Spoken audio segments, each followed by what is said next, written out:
和田玉红庆鹅摆件。这会儿我们又迎来了一个鹅，这个鹅可真大呀。对啊，铁锅炖大鹅是吗？是的，来，大家现在就可以出价了，一边听王老师讲解，一边出价。对，那这个鹅呢，它是圆雕啊，也是用这种比较省料的工艺去做，而且它这个刀法也是相当的简练啊，就仅仅是2刀就把这个鹅的羽翼丰满程度表现得一览无余。然后尾部呢也是经过一个很简单的一个打磨，它的线条其实非常的凝练，看到吗？是的，是的。对，而且这个鹅的颈部，它这个弧度这线条做的非常非常的柔和啊，把鹅的这种大的这种头啊，包括它的喙眼、眼睛啊，全用很简单的线条就雕了出来。然后还有它的脚，哎，有这个鹅的这个蹼，对，叫蹼，对，相对应的啊。是的。那说起鹅呢，除了我们刚才开玩笑铁锅炖大鹅之外啊，其实鹅这种动物它在古代是很有名的。我们知道，古代有4爱徒，对吧？陶渊明爱菊，周敦颐爱莲啊，然后米芾爱石，那最重要一个就是王羲之爱鹅，对吧？那王羲之书圣，西晋时期的，对吧？3000，哎，好，对，而且这个红信小程序3000，对，而这个鹅呢，这个摆件呢，它的这个表面这个包浆啊，非常非常润啊，非常润，是的，而且一面是带完全的这种沁色，一面呢是这种玉质本来的这么一个颜色，其实这种雕琢方式和巧妙的利用料的这种明暗对比，其实还暗合我们中国道家的阴阳平衡理论。哦，对，所以这个每一件玉工匠都会根据他的玉材啊，去简单的用他自己的设计，用他自己的理解来创造一件艺术品。是的，所以这些是艺术品，它不是工艺，它不是这种产品啊，不是流水线的。是的，对，是的。所以我们说古代的这个玉雕作品啊，其实每一件都是等级很高的艺术品，因为玉的材质的珍贵性啊，以及这些琢玉工匠的这种家传，因为我们知道古代有很多级嘛，匠是有匠级的。啊，工匠那个匠，籍贯级、匠级，就是他世代雕玉就一定是世代雕玉的。哦，对，所以他们对玉器的理解、文化之深是比我们现代3500，不好意思，3500，对，是比我们现代人要深刻的多。4000，对，而且他们对传统文化的这个吃透的这种程度啊，也是比较比较多的啊。4000还有4500，对，微拍堂出到了4500，4500。而且像鹅这种动物啊，它还是领地意识比较强的。领地意识是的，像农村很多人呢，可能让一个大鹅来看家，代替狗来看家，比狗都厉害。是的，非常厉害。真的，小时候我去我外婆家就有2个大鹅，总是欺负我。5000，它飞起来啄你，知道吗？是非常非常的厉害，非常非常的执着。领地意识非常强，所以这种鹅还是挺好。而且鹅还有一个比较优良的品质啊，鹅忠贞。是的，据我了解，这个鹅它是动物界少有的终身伴侣制的。对，5500，微拍堂给出了5500。对，所以其实它也寓意着忠贞和永恒的爱情吧。对，还有一个在古代，它为什么把鹅上升到这个文人的地位呢？那古代的君主都喜欢臣子忠于自己。是的，所以说像鹅呢，它也是属于忠君爱国的这么一个代表。没错啊，没错。对，所以这个还是很不错的啊，很不错的。对，那这件呢，其实大家买回之后啊，这个并不适合把玩和佩戴，因为它没有孔啊，而且这个脖子也特别它太大了。对，这个大家买回家之后，其实可以配个底座啊，哎，摆在您的案头啊、办公室啊什么的都挺好。6000，比如说工作啊，或者什么心情烦闷了，拿起来盘一盘，哎，想一想王老师讲的王羲之爱鹅，鹅有忠君爱国，鹅有看家护院，是吧？微拍堂给出了6500，内心会比较欢愉。是的，哎，王老师，这个盘久了的话，它的那个色泽啊会更好吗？7000，一定会更好。7000，一定会更好。哎，那所以我觉得拍回去的藏友们就真的没事儿可以盘一盘。对对，7500。但是友情提示，千万别拿出去嘚瑟啊！回头让别人给你切了怎么办？也是，毕竟是一个很好的东西啊。是啊，比如请你喝顿酒，开心的把摆这儿啊，我来敬2杯酒，哎，当桌就走了是吧？所以一定要在家啊，或者放在办公室，自己要收藏好了。对，私密的一个地方啊。毕竟是好东西嘛，是不是？是。大家都是喜欢的。现在是7500，还可以继续考虑，还有没有朋友来继续加一口的？这个鹅跟我们之前的一些藏品来比较，它首先是比较大的，对，比之前的藏品都大。明代的啊，明代的。是的。然后大家也可以看到我看看这个我们有没有给大家找一个参阅啊？因为这个我们之前做过很多准备工作。是的，我也想感受一下它的重量。拿一下吧。哦，我们找到一个相关参阅啊，明代白玉鹅，但它那个白玉鹅雕工比较粗。这个鹅是在睡觉是吗？对。然后我们找到这广东崇正2020年春拍57500的一个成交价。57500的一个成交价。对，所以大家还可以继续关注啊。还可以考虑一下，现在目前是7500，还有吗？7500。我们刚拍了一零头啊。还有没有继续加的？对，先加到8000，还有没有？7500。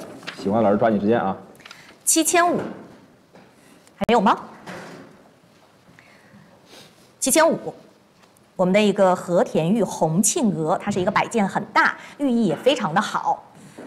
比如说是忠贞永恒的爱情，忠君爱国，还有忠君爱国，所以7500还有吗？还有吗？8000，中红信小程序8000，继续考虑一下，还有吗？8000，没有的话，来，我们倒数了，倒数了啊，8000一次，还有吗？8000，8002次，各位朋友们，接下来我就要倒计15秒了，这将是您最后的一个出价的机会了，8000，5、4、3、2、1，好的，8000，8500，好的，因为我们这个网络是有延迟的，所以也作数啊，8500。落锤同时出价有效，但是大家还是尽早出啊！尽早，是的。来，8500还有吗？来，8500一次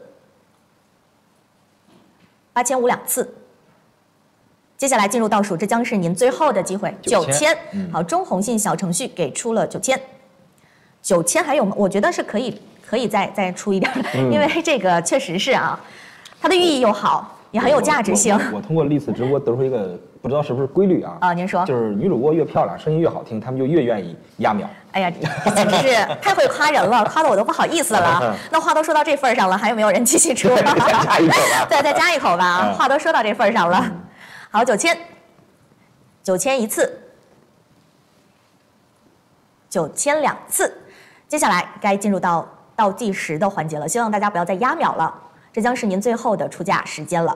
来，9000，5、4、3、2、1，好的，9000，谢谢，恭喜，恭喜您，恭喜您，28，好，接下来我们要看的是和田玉羊挂件。哎呀，这个刚好是我的一个生肖，我的属相。这个羊也非常的漂亮啊，大家现在就可以出价了。你先欣赏啊，先让我欣赏，因为和我是同一生肖。哎，这个也是比较大的，和刚刚的那个猴啊。还有什么？还有兔，对，和田玉红青兔来比，这个和田玉的这个羊是比较大的，对。然后它是个绵羊，对。然后我发现像这个额角，其实它也有很多棱，刻画的非常的细致，包括它的眼睛，我们女孩子这叫眼线，不知道叫什么？是眼线，是眼线，对。是你们家那种羊吗？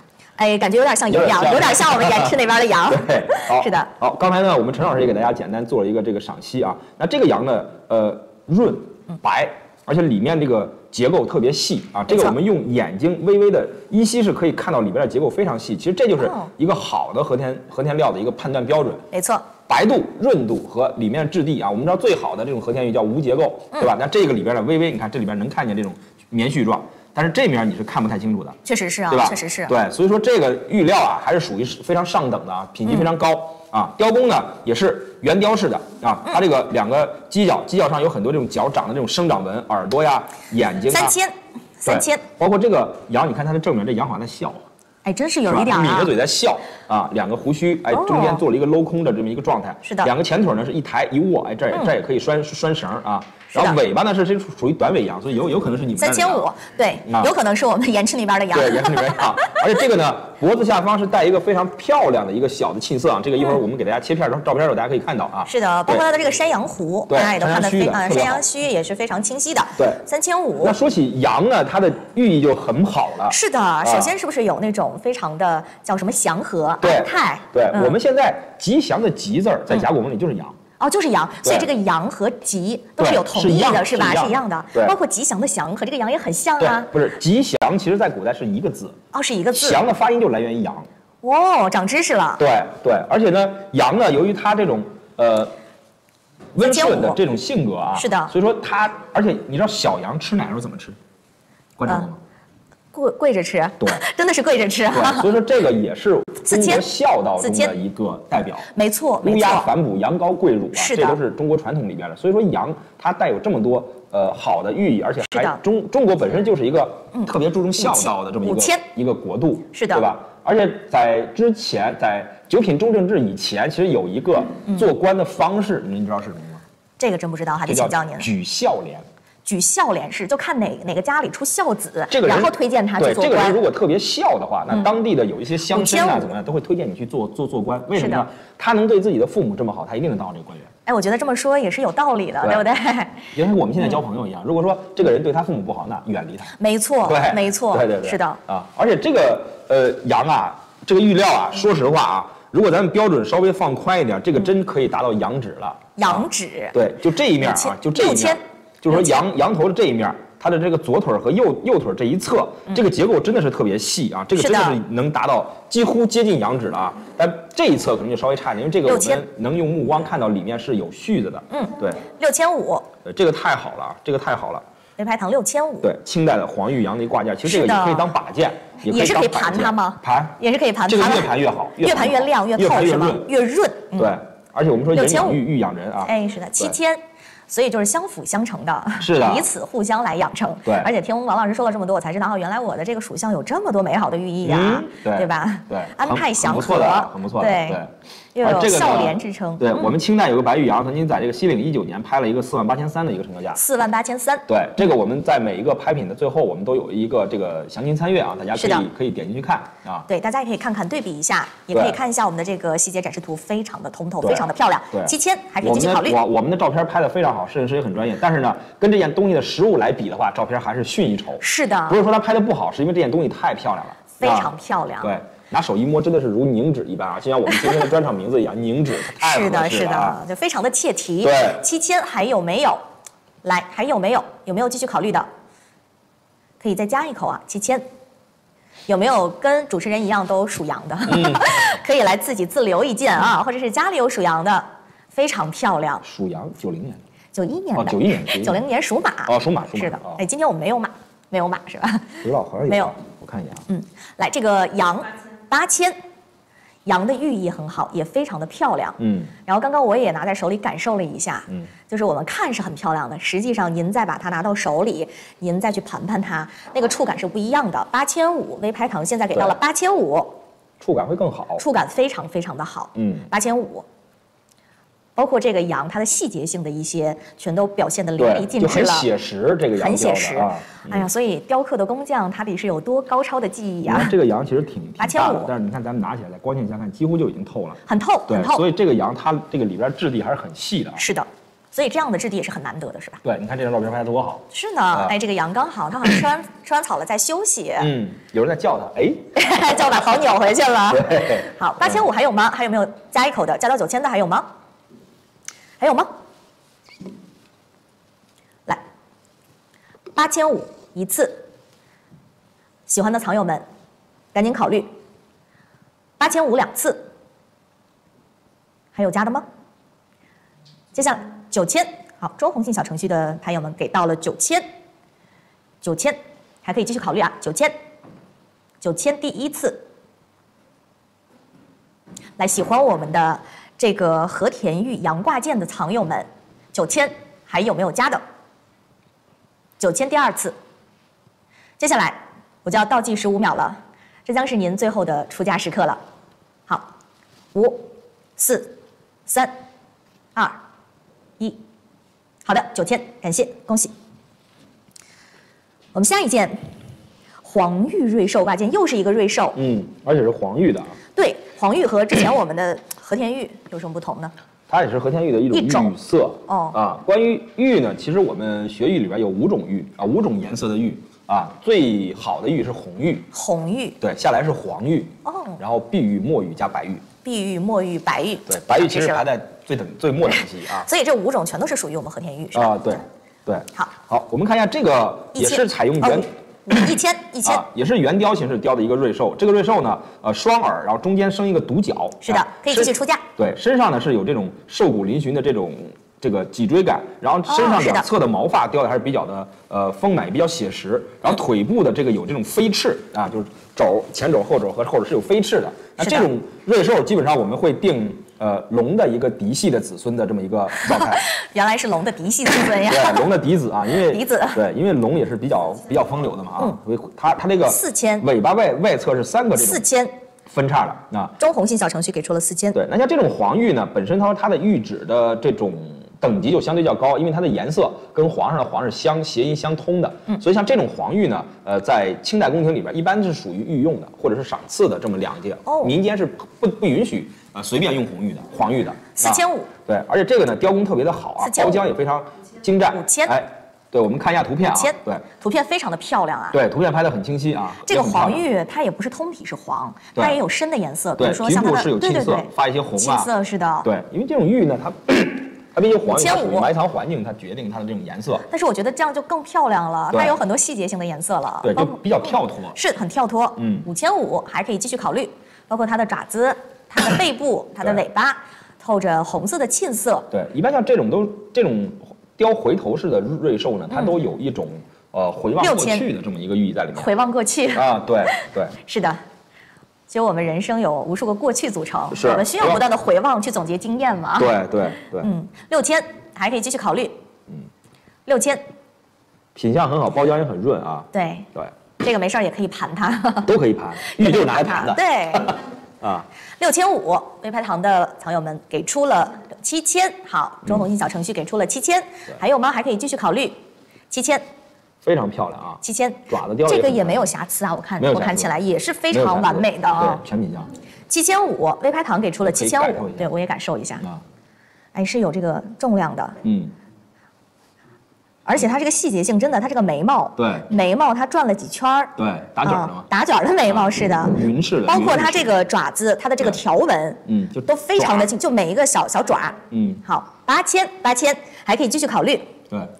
大家看到我拿到了这个藏品，我的眼睛已经离不开它了，对，已经完全被它所吸引了，非常的漂亮，在我们的这个灯光下看起来也非常的漂亮。8000还有没有继续？8500，好，8500，对，很润，而且像这个它上面雕出这么多突兀的地方，其实这个拿在手里盘啊，其实对健康是有好处的，因为我们的手掌上有很多穴位和末梢神经。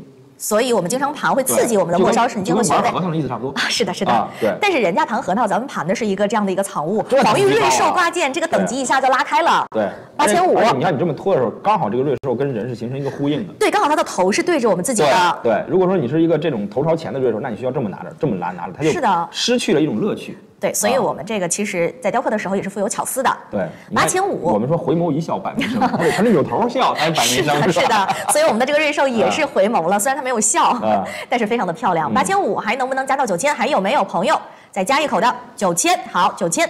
中红信小程序的藏友们给出了9000，还可以再加一口啊，朋友们。黄玉瑞兽挂件非常的漂亮，细节满满。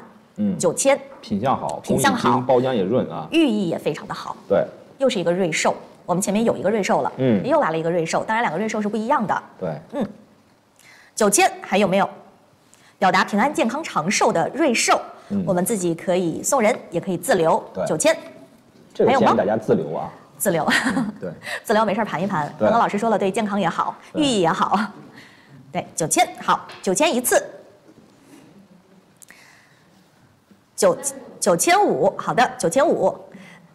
那么喜欢我们这个黄玉瑞兽挂件的藏友们，可以再考虑一下，可以继续加9500，还有吗？9500一次，10000，好的，10000。中红信小程序的藏友们给出了10000，还有吗？来，10000一次。喜欢的藏友们继续考虑，10000次。黄玉瑞兽挂件啊，非常漂亮。接下来我该倒计时了，这将是您最后的出价机会了。好，5、4、3、2、1，好的，10000，感谢。好，也恭喜。下一件，和田玉红沁童子木牛摆件。哇塞，木牛，我们一个小童子在放牛是吧？他牵着牛绳，对，在往牛的身上爬，对，骑在牛身上啊，对。而且这个童子呢是典型的小孩大样啊，就虽然是一个小孩的这么一个状态，但是他的这个发髻和身上的这些衣着的这种装扮啊，就是一个成年人的这么一个状态。5000，感谢跳价啊！5000，这种出价节奏我很喜欢。对，5000，是的，这样的一个摆件让我想到了一首歌，叫《牧童短笛》，不知道老师您听过吗？可以唱一下。哎，这个是得弹，没有琴，下次准备一个琴。对，大概就是一个也是牧童，一边吹着笛子，一边在放牛。6000。刘文正的歌。它是一首曲子哦，7000，哎，看来很多藏友非常喜欢我们这个藏品啊。对，而且这个就是尺寸也挺大的啊，很大，我们拿手摆一下，很大，很大很大。对，而这个也是一个圆雕的工艺啊，这个是一个老黄牛呈趴跪在这个状态上，哎，是的，然后拿这个缰绳，这个童子在往上爬啊，这个牛角啊、牛眼睛啊、鼻子、口部，包括它身上的这种肋骨肌肉感觉雕得非常好，没错，通体都是满沁色的啊，这个真特别的棒啊。8000，包括它的那个绳子一节一节的都已经非常的明显了，直接上手，我也要感受一下，稍微往前拿一点。稍微往前拿一点，是的，低一点啊。它的拿东西的一个小窍门，万一失手了。哦，是的，是的，那这个简直就赔不起了。谢谢老师。对，是的。像童子木牛这种题材呢，其实我们在历史上都见的比较多。8000。近代呢，有2个大画家比较喜欢画童子木牛，一个呢，一个当代的范先生范老师啊，还有李可染李先生，他这2个都比较喜欢画这种童子木牛。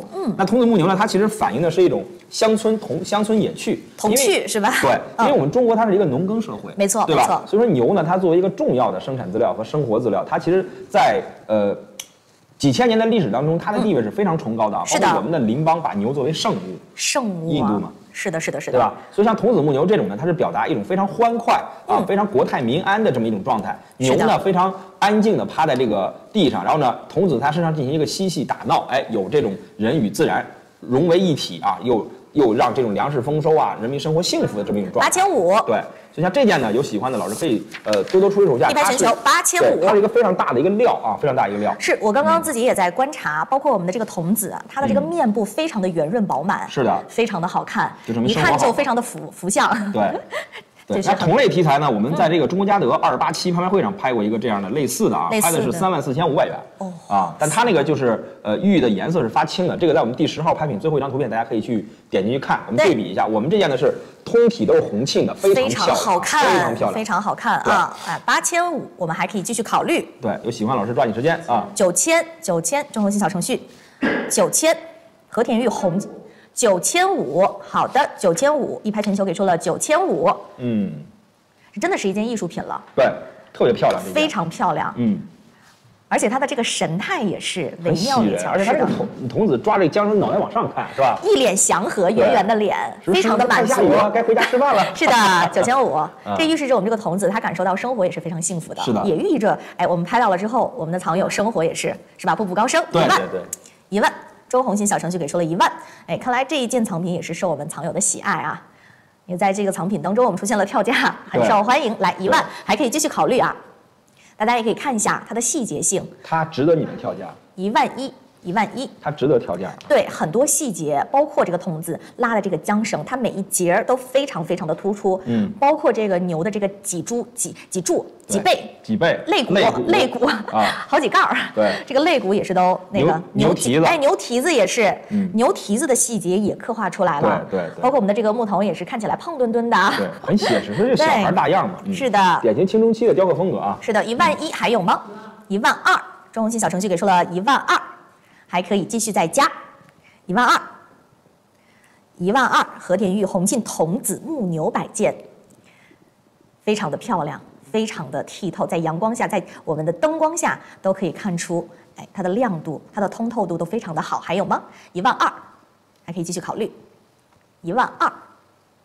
好，接下来我们进入到倒计时，12000一次，12000，还有吗？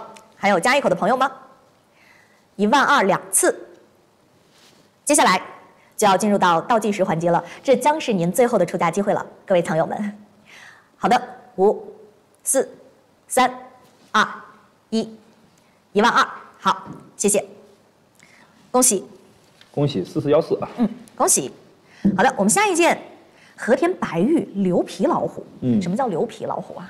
这就是身上有天然的皮色，它雕的时候留下来叫牛皮啊，原来是这样子的，你就直接理解字面意思就 OK 了啊。好的，那这个皮也是挺好看的。对，这就是我们说的这种籽料的颜色嘛。对。好，这是一个牛皮的一个老虎啊，它这个牛皮留的其实有点俏色啊。老虎的头、面部呢，它是留着这种皮色啊，有3个其实他想雕一个王字没雕出来，雕了3个横，中间没有一竖啊。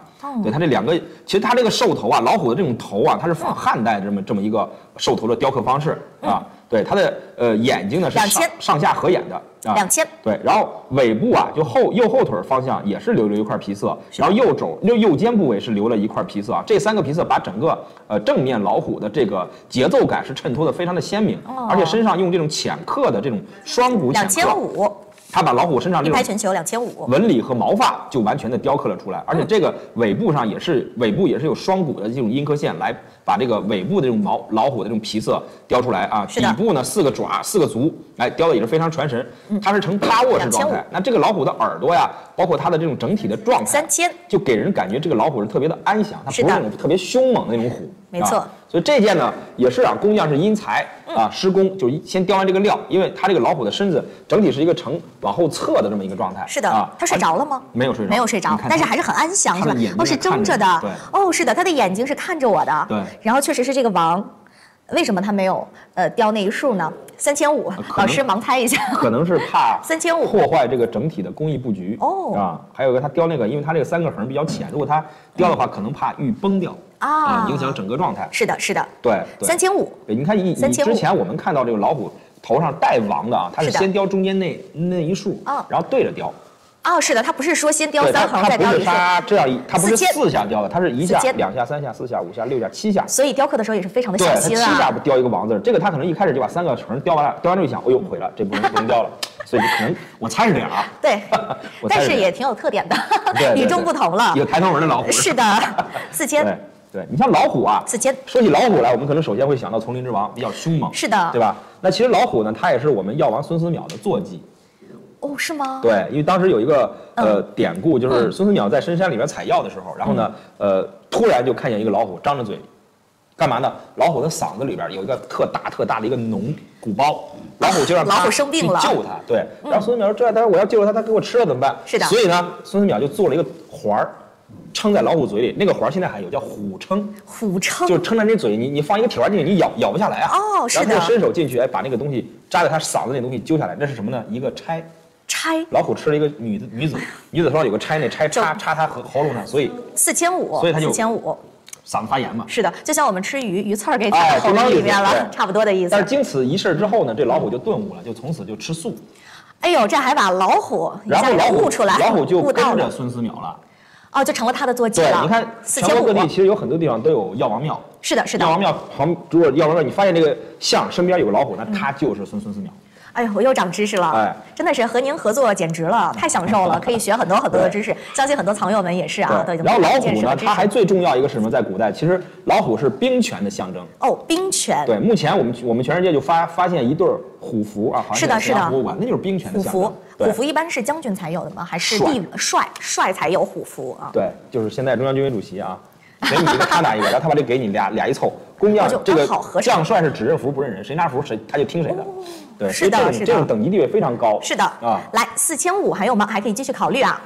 4500有没有属虎的藏友们？4500。而且虎呢，它在我们的方位中啊，是代表着西方属金，主杀伐啊。对，青龙白虎朱雀玄武嘛。哎呀，老师您懂得太多了。是的，我们的这个和田玉。牛皮老虎首先非常好看，其次我们的这个老虎寓意也好，寓意非常好啊。对，有威严和权势的象征，同时呢还有勇敢和无畏的象征。是的，是的。所以现在4500还有吗？还有没有加一口加到5000的？有没有加到5000的藏友？4500还有吗？我们的和田白玉牛皮老虎啊，这个可以有啊，真的可以有一个不凶猛，非常安详趴在那儿，但是又没有睡着的一个老虎。对。有喜欢老师吗？有吗？大家啊，没有的话我们要倒数了啊。好。那4500一次，还有吗？4500二次，4500。接下来就要进入到倒数了，这将是您最后的出价机会了。来，5、4、3、2、1，好，4500，谢谢。恭喜！